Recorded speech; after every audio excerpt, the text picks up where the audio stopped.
আসসালামু আলাইকুম। দেশ বিদেশের সর্বশেষ স্পোর্টস আপডেট নিয়ে বিয়ন্ড বর্ডার স্পোর্টসের নিয়মিত আয়োজন sports bulletin powered by Beyond Border study abroad. আর এই আপডেট নিয়ে আপনাদের সাথে আছি আমি সুমাইয়া জাহান সামান্থা।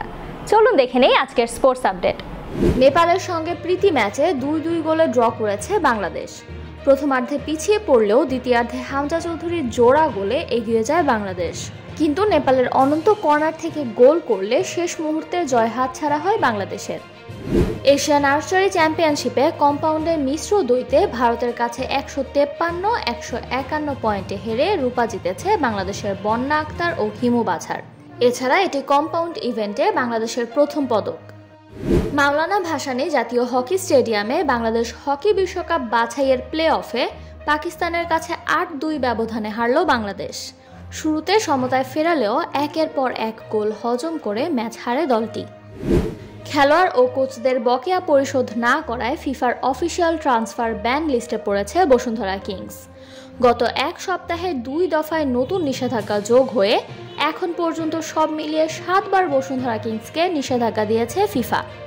আন্তর্জাতিক ক্যারিয়ারে প্রথমবার লাল কার্ড দেখলেন রোনালদো। আয়ারল্যান্ডের বিপক্ষে বিশ্বকাপ বাছাই ম্যাচে ডিফেন্ডারকে কোনোই মারার কারণে লাল কার্ড পান তিনি। ম্যাচে 2-0 গোলে হেরেছে পর্তুগাল। এছাড়া গ্রুপে শীর্ষে অবস্থান করছে পর্তুগাল। আসন্ন আইপিএলের আগে অলরাউন্ডার শেন ওয়াটসনকে সহকারী কোচ হিসেবে নিয়োগ দিয়েছে কলকাতা নাইট রাইডার্স, যেখানে প্রধান কোচ অভিষেক নায়ার ও পরামর্শদাতা ডোয়াইন ব্রাভোর সঙ্গে কাজ করবেন তিনি। ইউক্রেনকে 4-0 ব্যবধানে হারিয়ে 2026 বিশ্বকাপ নিশ্চিত করেছে ফ্রান্স, যেখানে দলের হয়ে গোল করেন ওলিস একিতিকে ও জোড়া গোল করেন এমবাপ্পে, যা ছিল তার ক্যারিয়ারের 400তম গোল।